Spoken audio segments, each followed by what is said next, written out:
This is a demonstration of Hess's law for higher chemistry. So first of all, the equipment. We've got some 1 mole per litre hydrochloric acid, got a thermometer, got a couple of identical glass beakers, some magnetic fleas, a magnetic stirrer, 2 measuring cylinders, some potassium hydroxide, and because that's really corrosive, I've also got gloves, as well as my usual safety glasses. So first step is to weigh out 25 millilitres of the hydrochloric acid and put it in the speaker. I'll do that off camera because hopefully you all know how to use a measuring cylinder by now. I've measured out the 25 millilitres of hydrochloric acid, 1 mole per litre, into the beaker, put it on the magnetic stirrer, added the magnetic flea to it, and I've added a thermometer. And hopefully at the moment you can read that it's currently 17 degrees Celsius. So that is our initial temperature, and I'll write that down. In this case we are using the direct route for this experiment, so I will go and weigh 1.2 grams of potassium hydroxide on my balance. Again, I'll do this off camera because I'm sure you know how to use a balance.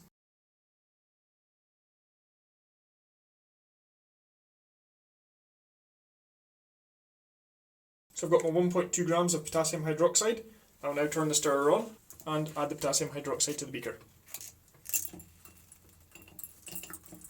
Hopefully you should begin to see the temperature on the thermometer rising rapidly.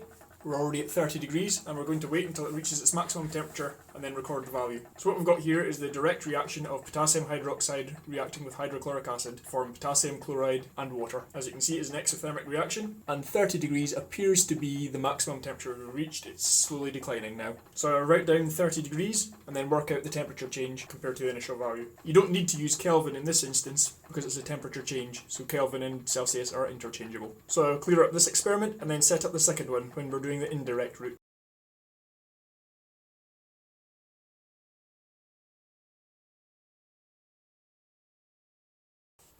So as you can see, identical setup to last time. We've got our thermometer, our beaker, a magnetic stirrer and a magnetic flea, except this time instead of adding 25 centimetres cubed of hydrochloric acid, I'll be adding 25 centimetres cubed of deionised water to the beaker. So I've poured the deionised water into the beaker and I've allowed the temperature to stabilise at 17 degrees Celsius. So to this 25 centimetres cubed of deionised water, like last time, I'm going to add 1.2 grams of potassium hydroxide. Just turn the stirrer on. Carefully add the potassium hydroxide and let's pay attention to what happens to the temperature.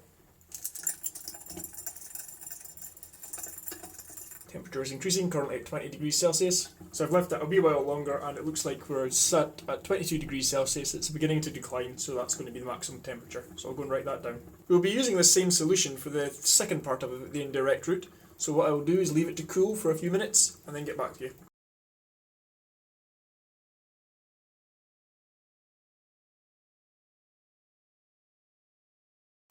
So I've allowed the solution to cool down. It's currently around 18.5 degrees Celsius, so I'll write that down. So we're ready to move on to the second part of the indirect route. So I'll go and measure out 25 centimetres cubed of hydrochloric acid and get ready to pour it in. So I've got my 25 centimetres cubed of hydrochloric acid that I'm getting ready to pour into the potassium hydroxide solution, and we'll note for any temperature changes.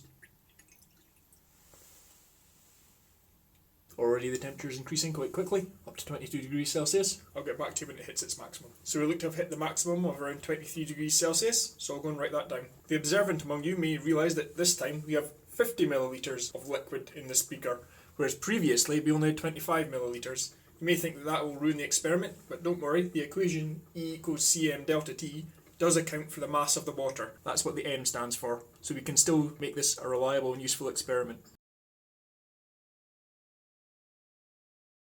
You may be wondering what was the point to this experiment. Well, if you remember from our first beaker, what we did was add a solution of hydrochloric acid and added potassium hydroxide to it, which meant that the potassium hydroxide solid pellets reacted with the hydrochloric acid, and we measured the temperature change, which will help us calculate the enthalpy for the overall reaction, which in this case is H1. In the second experiment, we added the potassium hydroxide to just plain water, so we got the enthalpy of dissolution, and then we added the acid, so we got the enthalpy of neutralization.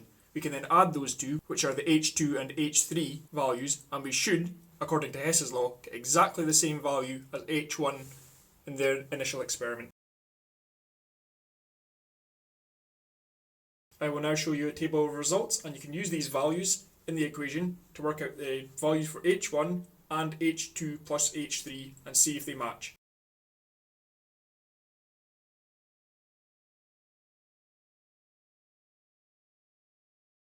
You may think there might be ways to improve this experiment, so here's a clue about something we can get a more accurate version of. Or perhaps these aren't the most accurate measuring implements. and maybe glass isn't the best material to use when dealing with temperature changes.